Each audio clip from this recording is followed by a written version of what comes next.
Would you forgive me for doing a little name dropping?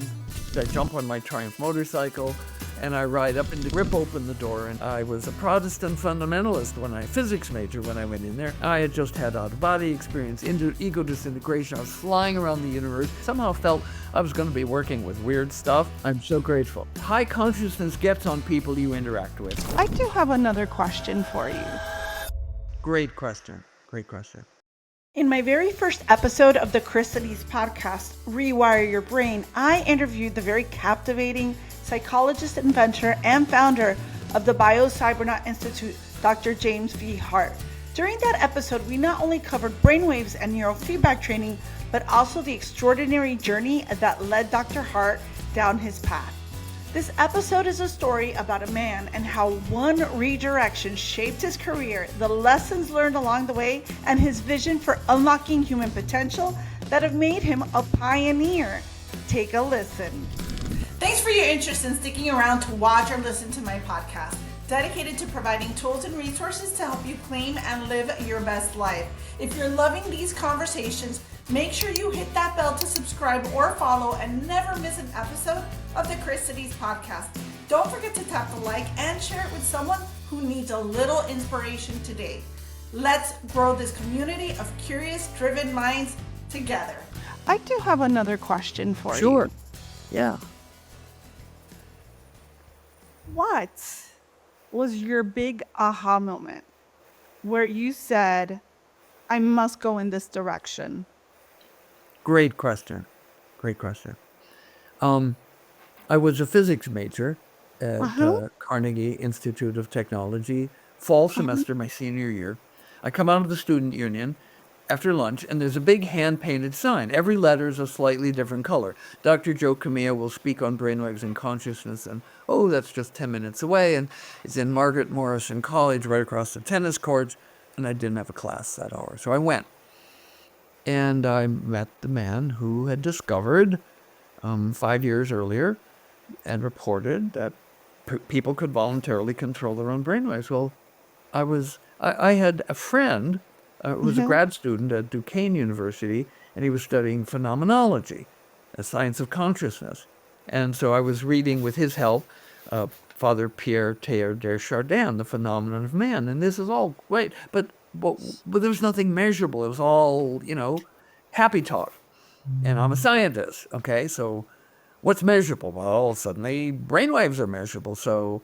And they are different in advanced meditators. So I spent every spare minute my senior year in the library reading the entire history of brainwaves, which went back to 2008 when they were discovered, although Dr. Hans Berger kept it a secret for 10 years while he was researching it, thinking it was ESP related, which it is, but he couldn't prove it with his equipment. And so in the spring, I graduate, I jump on my Triumph motorcycle, and I ride up into Canada and across the Trans-Canadian Highway, sleeping in barns, and then down I-5, and I get off in San Francisco, and I show up at Joe's lab as a volunteer. And this is all planned because we'd been writing. And so there was one electrode in the middle of the back that had one speaker, one score, one 3-digit score. And it was the most fascinating thing I'd done in my life. So I went back the next day for more, and the next day for more. And when I went back on the fourth day, they said, well, we're not doing any studies today. And I was hugely disappointed. But I had gotten to know Joe's California girlfriend, Joanne Gardner, who worked in the lab. And I went to her office and asked her to take me downstairs, put a couple electrodes on, hook me up so I could play. And she did. Went upstairs, got involved in her work, forgot I was there.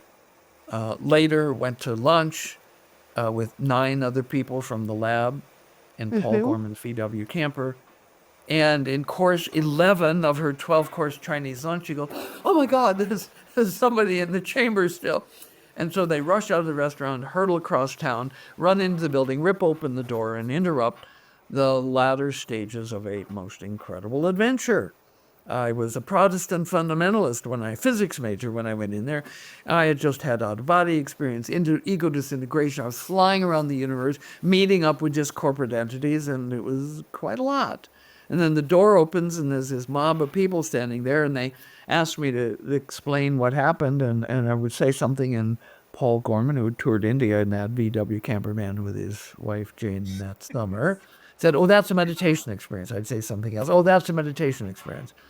Okay, I didn't know anything about meditation. The next 3 days, I was so high that my feet didn't touch the ground when I walked. But then the summer was over, and somehow it was clear I had to ride my motorcycle back across the country. I took 80 instead of going into Canada, and show up at Carnegie Mellon. They changed the name over the summer, and register for a program PhD in psychology. I somehow felt I was going to be working with weird stuff, and I wanted somebody to stamp my rational mind with some kind of seal of approval.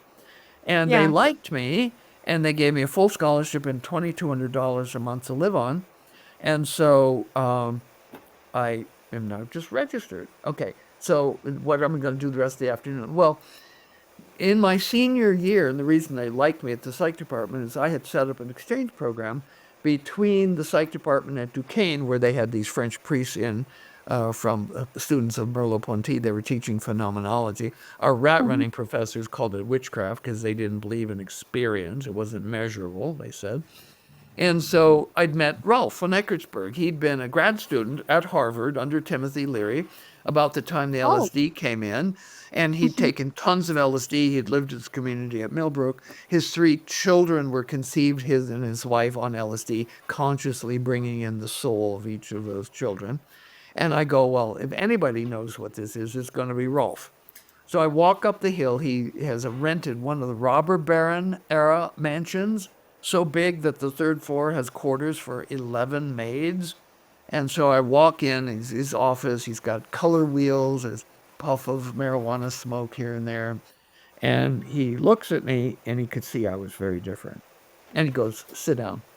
And he takes one arm and he sweeps everything off his desk on the floor. And he folds his hands and he goes, "What has happened to you?" So I start talking. It ended up going about 3 hours. And halfway through, his neighbor lady showed up, stood respectfully in the distance, listening, then left, came back, walked around my side of the desk, and put down a book, which was the autobiography of a yogi by Yogananda. 2 weeks earlier, I would have dismissed it, but now it became a roadmap of my that part of my journey.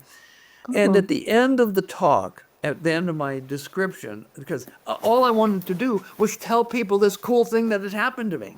And Rolf, this was a seminal moment. Rolf said, "We can do that here." I goes, "Oh my God."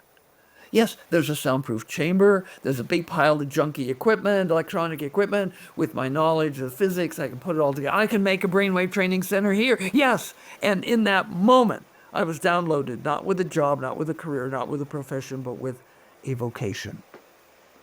And here I am. Let's take a step back. So that day in your senior year, when you went to that Talk. do you believe that was by chance? Oh, hardly. No. I was the only one from the engineering school that showed up. They had postered the whole campus, but the engineers, the math people, nobody was interested in consciousness. The students were, Joe Camille was stopping off to visit a girlfriend who happened to be a painting and design teacher, and her students had made the signs, and her students, except for me, were the only ones there. I was called. I believe in those things for sure. Yeah. For sure. Wonderful question. Absolutely, when you touch the heart of the matter. Yes, because I don't. How do I put? I believe that the word coincidence No. should not even exist. Well, Because when I studied Celtic magic, the archdruid said, coincidences, while they exist in the universe, are very, very rare. What's common are patterns. Yes, and I do believe that things, whatever it is, something shifted you in that direction. I've felt that shift many times in my life, that have taken me in places that I almost would not have consciously on my own chosen to do. Yes. Maybe on a different day, right? Yes. So I do believe that there is a force of some Mhm. sort that Yeah. says, you know what, Jim, you're going to go to this today. Whether it's because your schedule allowed for it, you didn't have anything to do for the next hour or two, and it has literally become your life. Yeah. How about that? Yeah. Yeah. Yeah. That's an incredible story. I don't know that I've heard that story. I don't think I've seen that. I don't think I've Oh. heard that. Oh. Do you have that out there? Well, there's even an earlier chapter because now I'm in high school, my senior year, and I happened See? to stop by the counseling office, and one Uh-huh. of the counselors said, have you been accepted at Carnegie Tech yet?" And I said, "Carnegie who?" And they go, "You mean you haven't even applied?" "No, where are they?" They say, "Oh, they're in Pittsburgh." So she filled out the whole application and sent it in, Mhm. and that's where I got the biggest scholarship, and that's where I went. You It wasn't see? even on my agenda. You see? That's what I'm talking about. That's what I'm talking about. And it amazes me to no end how you can say this to certain people and they'll be like, this, come on, Chris. Come on, what are you talking about? Come on, come on. Everything is the way I direct my life. Sure. Okay. But there are, forces moving you Hmm. to where you're supposed to be. I do have a very profound belief that we are always exactly where we're supposed to be when we're there.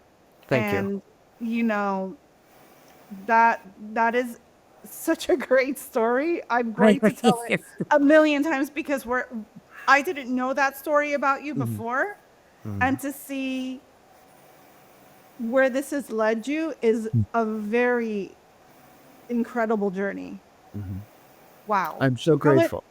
how many people would you say you have helped in this lifetime? Well, there's Without probably using 7,000. exponents. Without There, using exponents. yeah, there's probably 7,000 people who've done the training, but Mhm. you remember Alan Markin in Canada made the scholarship fund, Mhm. and after we had trained maybe 100 or so or 150 Aboriginals, he Mhm. said he had his ear to the ground in the Aboriginal communities, and he said, "I think that there are benefits happening to people who haven't done your training, but they've just interacted with people who have done your training, and I want you to design a study to see if that's the case." And so I did. Mhm. And so what we did was it was a survey where 6 months after people's training, we surveyed them, a survey monkey, and with their permission, we surveyed their family members, their friendship networks, and their coworkers for those that had jobs. And then the Mhm. results were reviewed by my science board, my Canadian science board, had psychologists, psychiatrists, anthropologists, ethologists, ethnologists, and economists. And they looked at the results and they said, "This is absolutely incredible. I've never seen anything like it." I actually have a paper published called something like "Propagation of Benefits Beyond Those Trained." And it, it's it's incredible. Mhm. If high consciousness gets on people you interact with, is a simple way to say it. Right. One of the episodes we have coming up is on generational trauma, right? Ah, It's yes. when you don't fix something in a specific generation, it's just got this continuity. And so increasing your consciousness to this degree, like what does it do to your Hmm. future generations, Yep. right? Yep. And I meant to say this earlier because my grandmother, she passed away right before her 108th birthday. Talk about, there are so many, and my grandmother's been my was my rock always, but there were so many things of hers that, because I had her for as long as I had her, I Hmm. was able to learn so much from her. And she was a very healthy, lucid 106-year-old. Hmm. And shortly after, right? So, this was one of the things about you and what you're doing when you talk about the elderly. This is one of the things that really attracted me to you because Up until she was about 106, she was very, very lucid. Mm-hmm. Once that lucidity started to fade, it was very quick. The alpha Um, went away. That's all. right, right. And but then going back to what you were just saying before, she had this thing that she would tell me, we are always blessed and fortunate, always. And Uh-huh. for every blessing you experience, you need to pay that forward in threes. So if I have Nice. a great Nice. conversation with Jim today, I'm going to go Nice. tell three people about this and I'm going to talk about how great it Oh. is and what have you. And just, if anything, to create awareness Uh-huh. of the direction that they can go in. And so it brings me back to how many people do you think you've helped? You know, and if those people are talking to three people or sharing the information three times, and then each of those people are sharing it three times, I think that there's going into exponents, right? Like that's exponential. Well, I can give you a How? peek. I can give you a sneak peek into the future because um, Uh-huh. earlier this year, Uh-huh. a man whose company has high top security clearance, he trained Mm-hmm. with me in my German center in 2015. And Uh-huh. he marks that as the beginning, really, of his life of awareness. He brought consciousness to his life at that point. Mm-hmm. And he asked me if I could design a training center to train 2,000 veterans per week.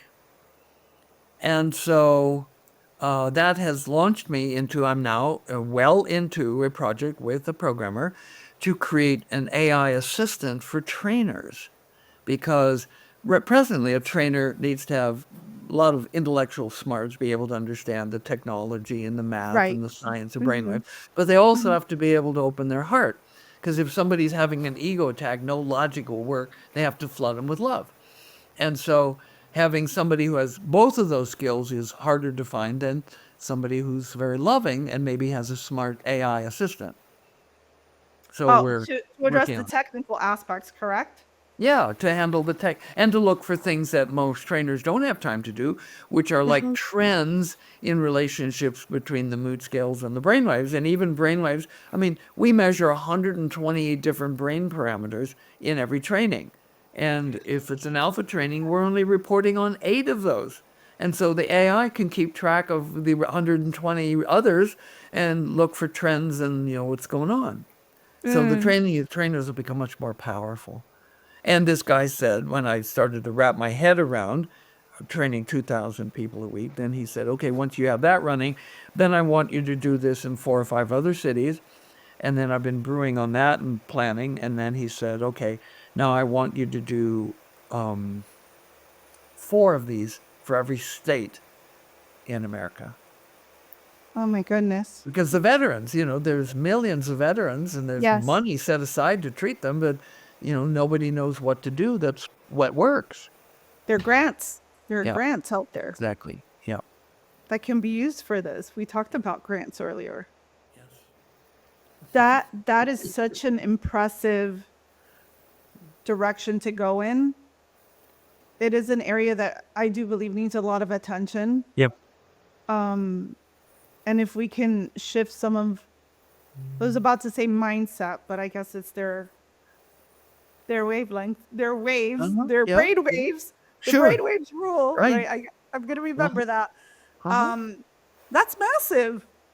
Yeah. That's massive. So that's what's coming up next too. That's the next project. What we will be opening a new center in Mexico later this year. Uh, Mm-hmm. and we have a Saudi man who's done a lot of trainings with us. And he's chairman of a large Saudi bank. And he's asked me to bring Biosavana to Saudi Arabia. So those things are in the works. Word's getting out. Yeah. Yeah. Would you forgive me for doing a little name dropping? No, not at all. Not at Okay. all. All right. Then I won't. Oh no, no. I mean, not at all. Go right ahead. Oh, okay. Go Well, right one of the people I had the privilege to train was Michael Jackson. And he actually wrote 3 songs when he was in the chamber. And when we got together, actually, the connection was made by Reverend Michael Bernard Beckwith. He Okay. introduced me to Michael Jackson. And so I get together with Michael. He was staying at a hotel near my training center in the San Jose airport. And he had 3 kids with him and their nurse or their nanny teacher. And when we get together, first thing he did was he gave me my first iPhone. It was an iPhone 1. I still have the number. Oh, It's the number that I gave you. And he said, Dr. Hardt, I want you to know that before I reach out to you, I watched every one of your videos 25 times. wow. And why did he do that? Why did he watch them over and over again before he Well, worked with you? well, that's a good question. And may I extend the answer a little bit here? Go right ahead. Yes. Okay. It has to do with continuity of consciousness. And advanced meditators have it, as you would imagine, better than others. And so there was a study done, and I'm going to find my notebook here. And so they sat people down in a room and showed Okay. them 2 pulses of light.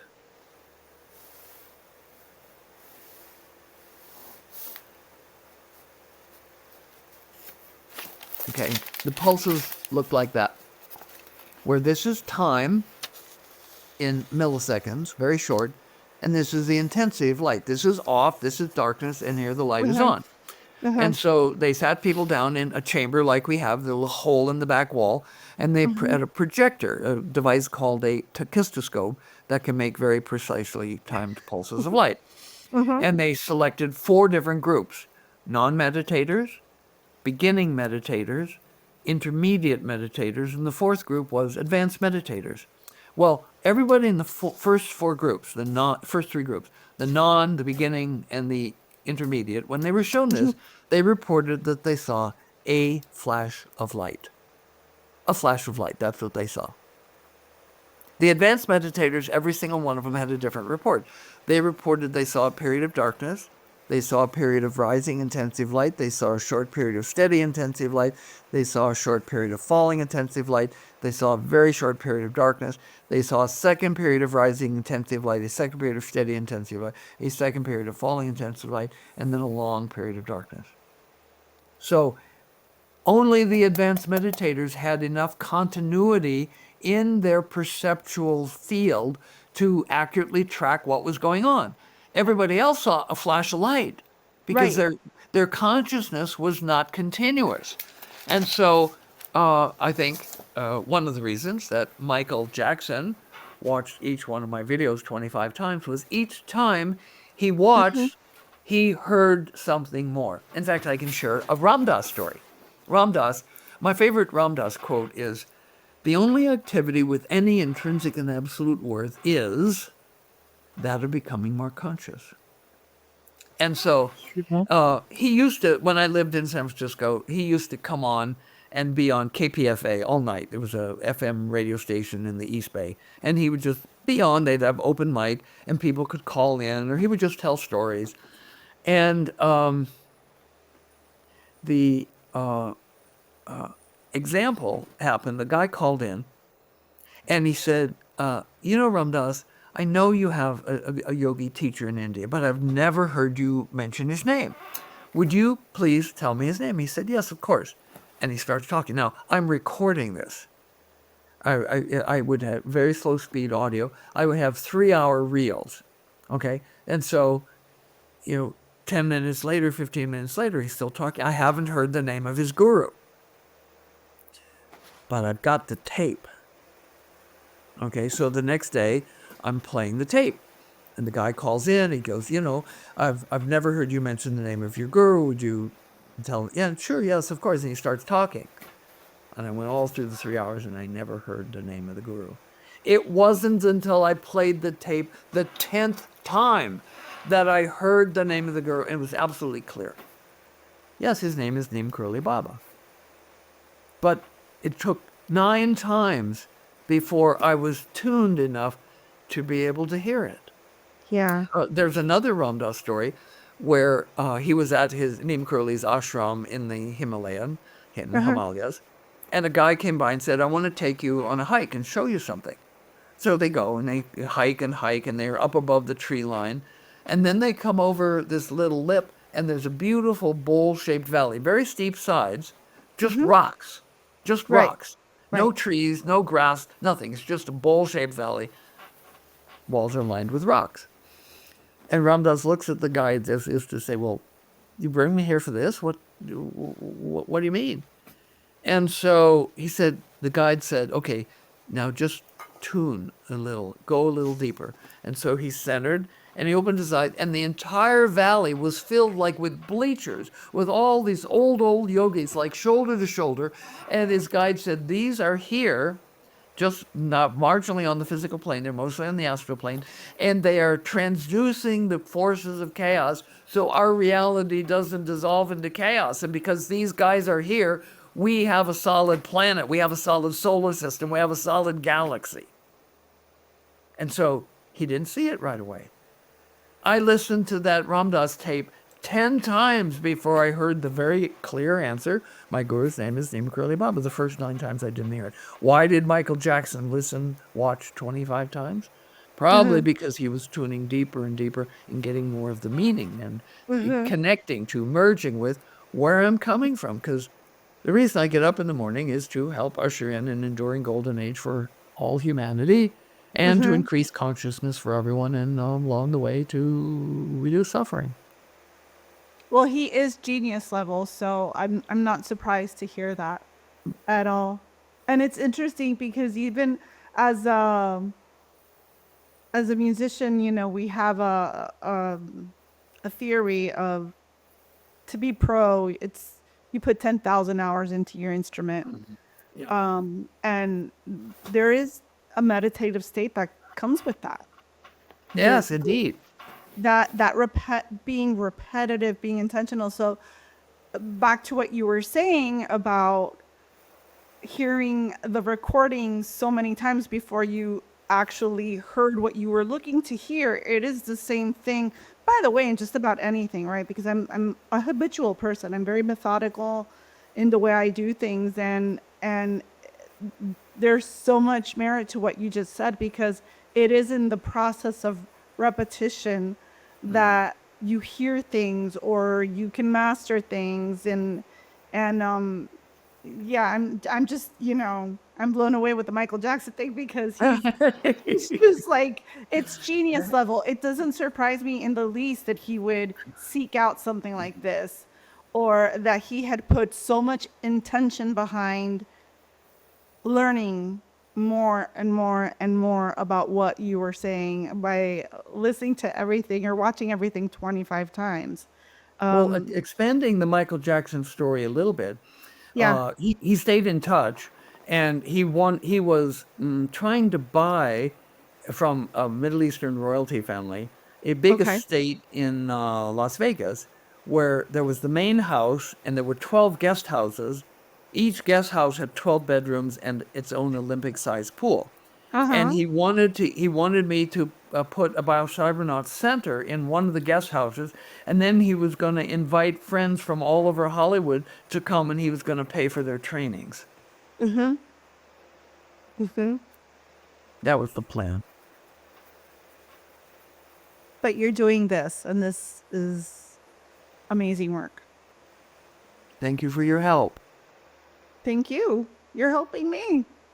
You're helping me. Together, we're better and stronger. Agreed.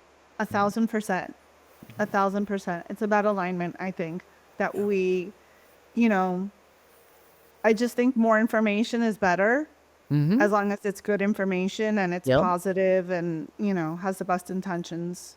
So, Well, and the energy goes as the square of the amplitude. And so if you bring 2 people together, you don't have, and if they're on the same wavelength, on the same no. intention, you have more than the sum of their energies. What you have is their sum of their energy squared. Okay. Yeah. And if you can get 3 people on the same wavelength, I believe you have the sum of their energy cubed, and so on and so on. I like that. Yeah. Do you have that quoted somewhere? Do you have that?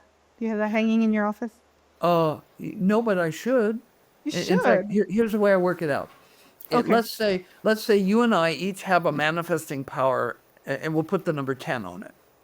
Okay. So if we collaborate, we have 10 plus 10 is 20. But if we get on the same wavelength, we have 20 to the power of the number of us, which is 20 squared. That's 400. 100. Then if we bring in a third person, also at 10 individual, we have 10 plus 10 plus 10 is 30. Cubed is now 27,000.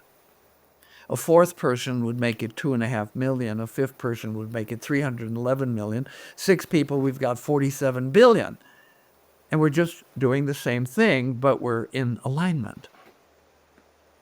Yeah.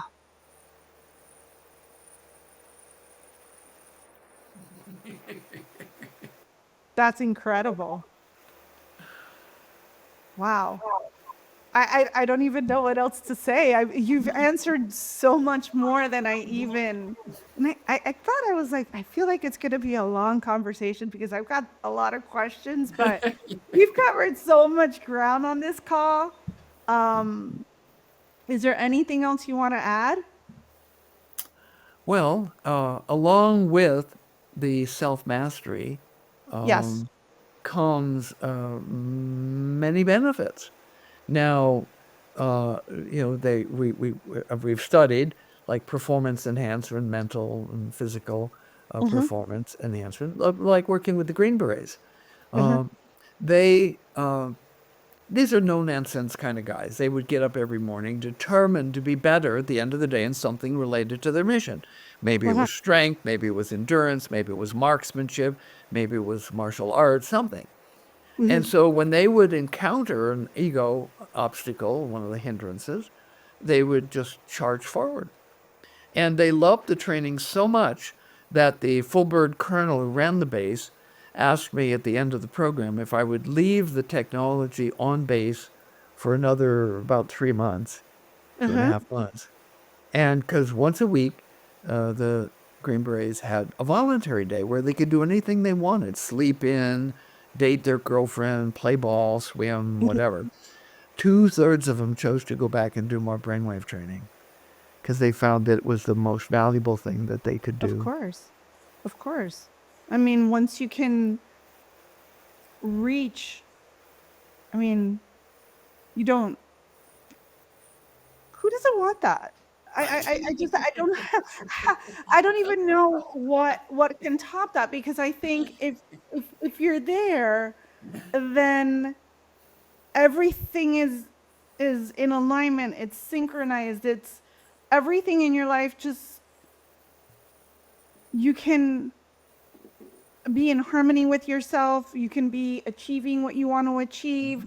You can, when you talked about the power of forgiveness, you know, what that does to the person, what, you know, there are so many things in that just unaddressed is you harbor, you know, ill feelings, and there's really no way to move past things like that. Because To a lot make of times personal it's in the progress. unconscious. You're not even Right. aware you're harboring ill feelings. Mm-hmm. In Buddhism, there's over 150 attainment levels. Yes. And some are big steps and some are, not so big. But, we've got, in an attempt to enable people to go further and further, we've created these higher level trainings. And I say this training's not for everyone. It's only for Right. people with brains. Sure. And so you start with the IQ test? Well, we had somebody who had an IQ of 75 and ended up at 120 after the week of training. 120. That's superior, correct? Yeah, it is. And the thing is, you have to have a brain. It doesn't have to be a smart brain. You just have to have a brain. Correct. Because you will open that up. Yeah, training. The As training part of will it. take care of the smarts. That's great. That's great. Anything else we haven't covered?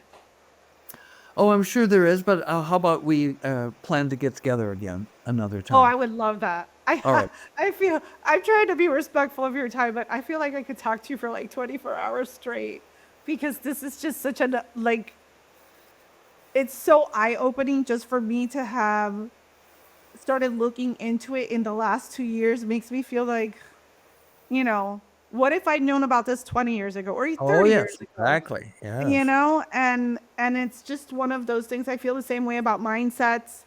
I wish I had more of a growth mindset when I was younger. Hmm.